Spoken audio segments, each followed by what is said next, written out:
1500 preloaded गानों वाला keypad phone धमाकेदार साउंड के साथ। कारवां मोबाइल। नमस्ते, आदाब, सत श्री अकाल। मैं हूं अभिमन्यु काक। एक बार फिर से आप और मैं यहां पर आप जो सुनना चाहते हैं वही मैं आपको सुनाने आया हूं। Because if you are also a keen traveller और अ ट्रैवल लवर तो फिर ये एपिसोड सिर्फ आपके लिए है। आज एक ऐसे शहर के बारे में आपको मैं बताना चाहता हूं जो भारत के one of the most prettiest शहर में आता है। टीवी पर, बॉलीवुड मूवीज में इस शहर को हमने कई बार देखा है। इतनी सारी शूटिंग होती है यहाँ पे, वो भी इतने फेमस मूवीज और सॉन्ग्स की हो चुकी है कि मैं क्या बताऊं। मैं जिस शहर की बात कर रहा हूं वहां सलमान खान भी रोमांस फरमा चुके हैं फिल्मों में। मैं बात कर रहा हूं ऊटी की।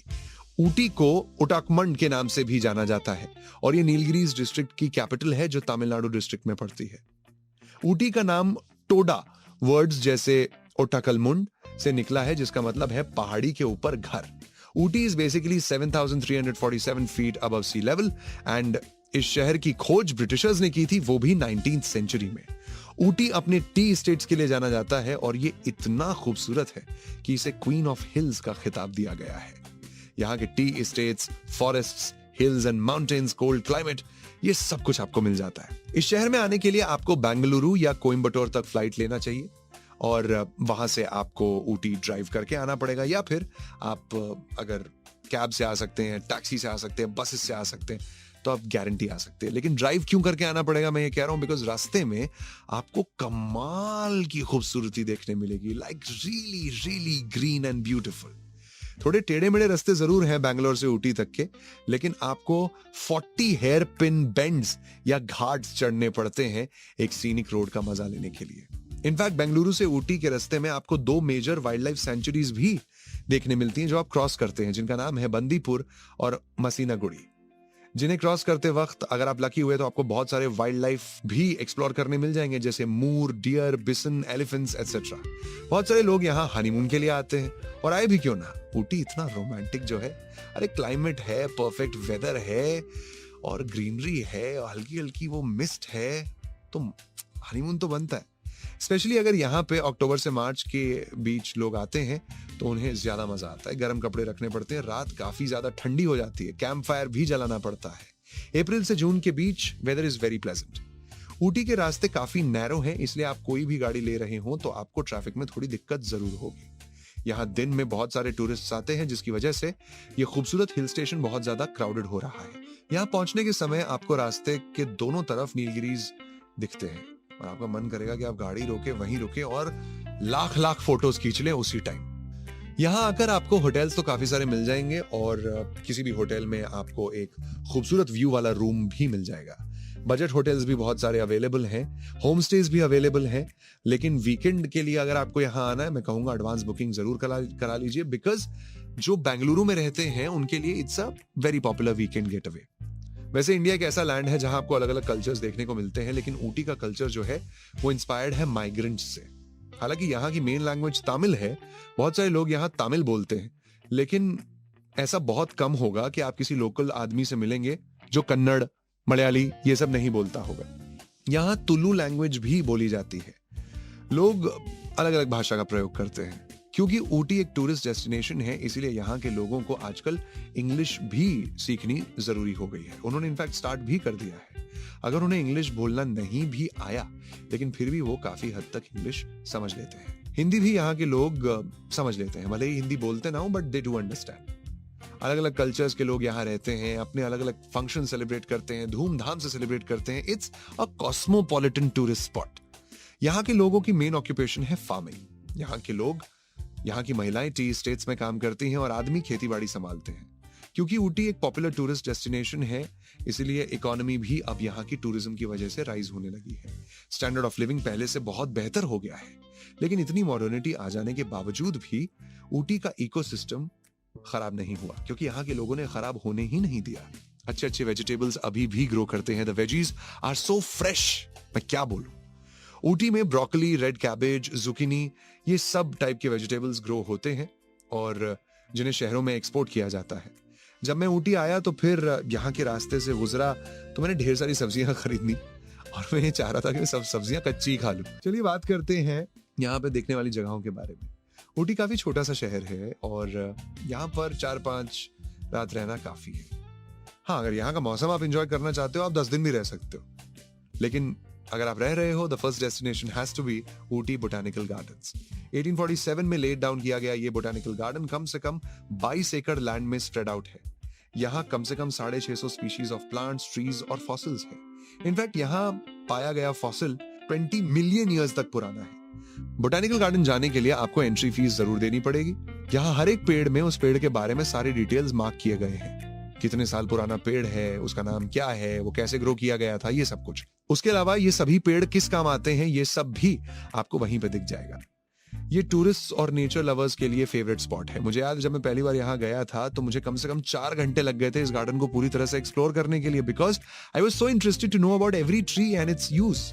एक एनुअल फेस्टिवल भी यहाँ रखा जाता है, हर साल वो सेलिब्रेट किया जाता है और इस गार्डन में पूरे साल आप कभी भी आ सकते हैं, लेकिन मानसून के समय यहाँ पे बहुत कीचड़ होता है, इसलिए बेस्ट रहेगा कि उस टाइम पे बोटानिकल गार्डन ना आए।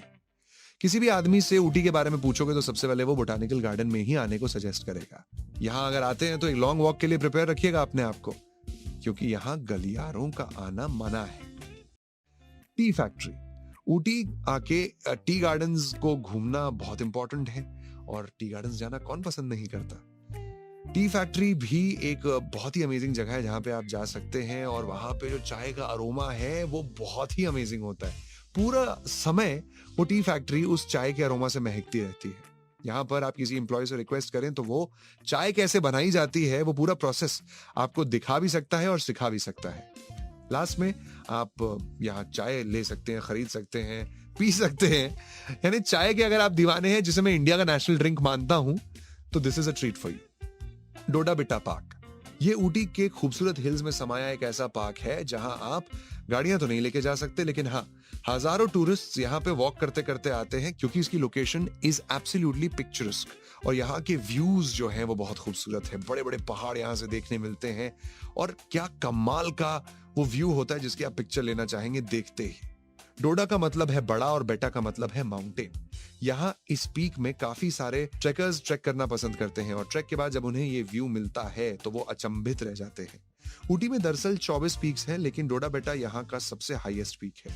डोडा बेटा पीक ऊटी से लगभग 9.5 किलोमीटर की दूरी पे है और ये 2637 मीटर्स अबव सी लेवल है। डोडा बेटा साउथ इंडिया के अनामुडी, मनामलाई, मिसापुलिमा के बाद 4th हाईएस्ट पीक है।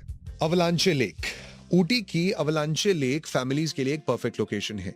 ये लेक दरअसल एक बहुत बड़े लैंडस्लाइड के बाद फॉर्म हुई थी। लेक के किनारे आपको बहुत सारे खूबसूरत फूल नजर आएंगे, इनफैक्ट मंगोलियाज आपको बहुत सारे नजर आएंगे। और अगर आपको यहाँ पे रात को रुकने का मन कर रहा है तो एक टेंट कैरी कर लें अपने साथ, नदी किनारे कैंपिंग करें और रहे, फील लीजिए कैंपिंग का, बहुत कमाल का फील होता है। लेक में फिशिंग करना आपको अलाउड है क्योंकि लोगों की भीड़ यहाँ लगी रहती है, तो कैंपिंग करते करते फिशिंग का मजा लीजिए।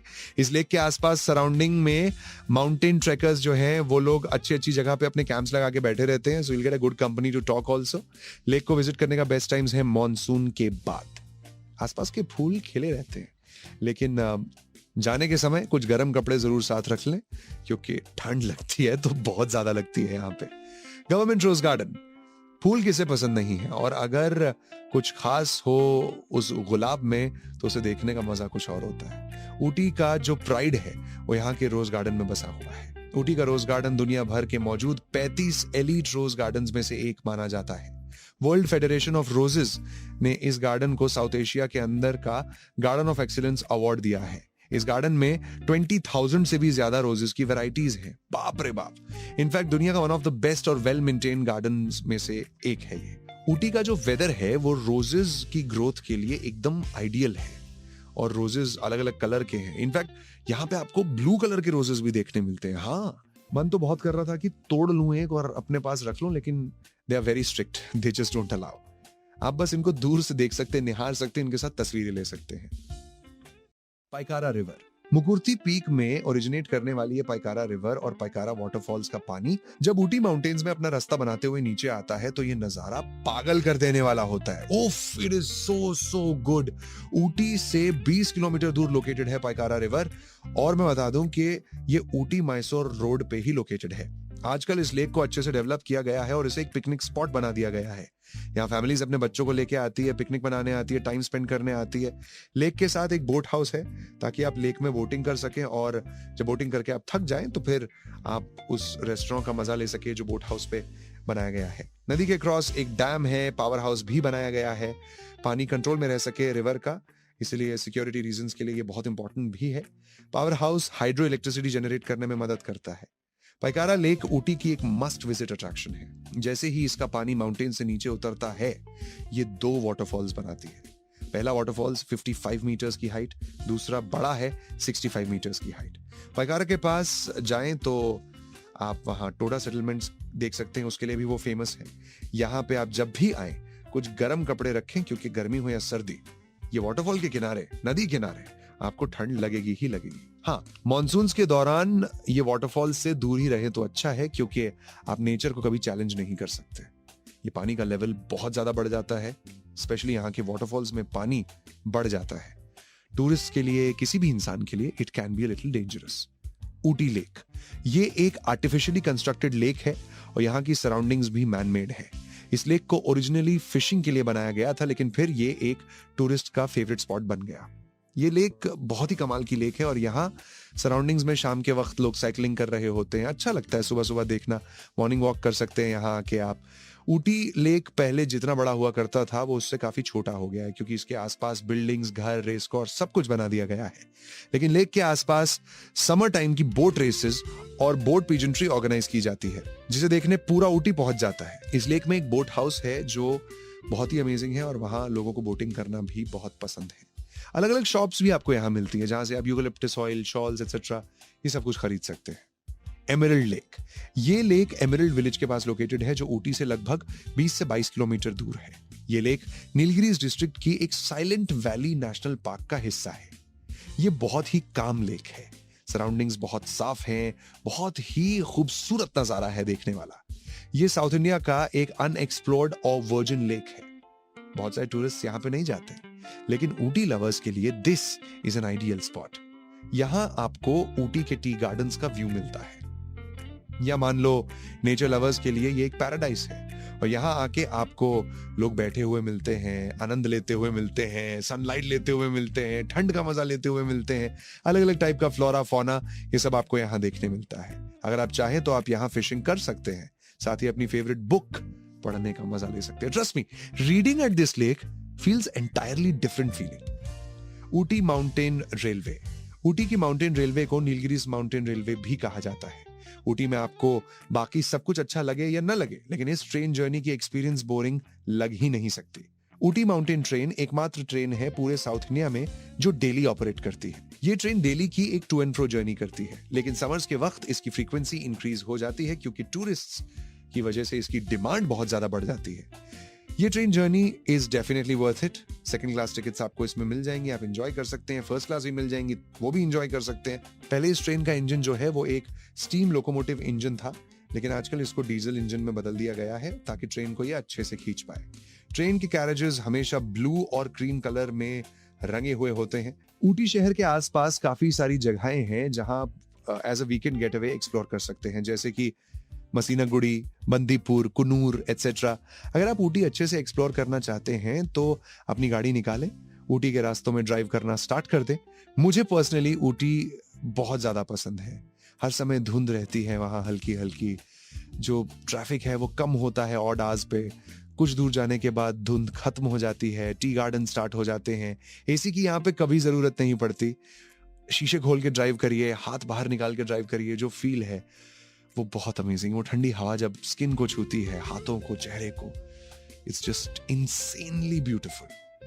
इन सब के अलावा ऊटी में यहाँ पर चॉकलेट्स बहुत फेमस है। यहाँ की चॉकलेट्स लोकली बनाई जाती हैं। पूरे शहर में आपको बहुत सारी चॉकलेट शॉप्स मिलेंगी और आप बहुत सारी चॉकलेट्स जो है वो खरीद सकते हैं। इनफैक्ट दुकानों में एक चाय की वैरायटी है जिसका नाम है चॉकलेट टी। एट फर्स्ट मैं बहुत कंफ्यूज था कि इस चाय को ट्राई करूं ना करूं, यार चाय में चॉकलेट का फ्लेवर अजीब लगता है, but then when I tried it, oh it was just so good. Nilgiris को दरअसल ब्लू माउंटेन्स कहा जाता है, क्योंकि अगर आप ध्यान से देखो तो आपको इन माउंटेन्स में ग्रीन के बजाय ब्लू कलर की कोटिंग नजर आएगी। ये इसीलिए नीलगिरीज है क्योंकि एक रेयर किस्म का फूल यहाँ उगता है जिसका नाम है कुरिंजी जो 12 साल में एक बार खेलता है। तो अब आप ये डिसाइड कर लो कि नीलगिरीज कब देखने आने वाले हो, ऊटी कब पहुंचने वाले हो, इन जगहों पे कब जाने वाले हो जो मैंने बताई, और कब मेरी तरह कहने वाले हो this is the place to travel. अगर ट्रैवलिंग पसंद है, I will see you in the next episode. Till then you take care of yourself. मैं हूं Abhimanyu Kak. Keep smiling, keep travelling.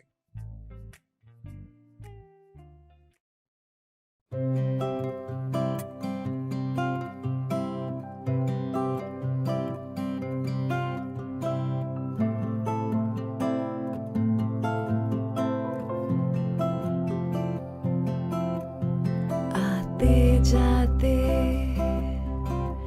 हंसते गाते सोचा था मैंने मन में कई बार, वो पहली नजर हल्का सा असर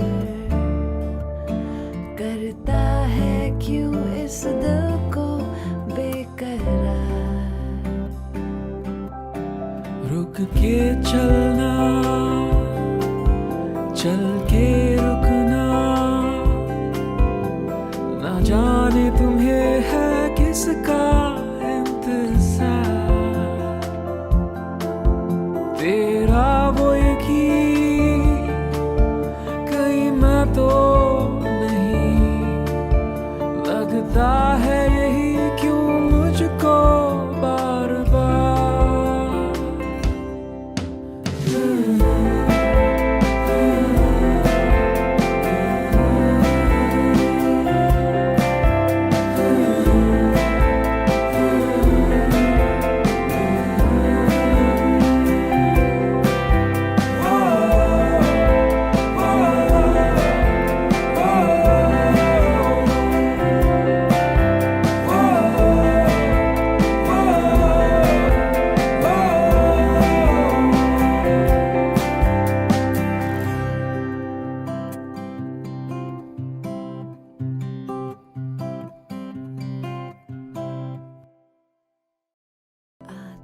जाते हंसते गाते सोचा था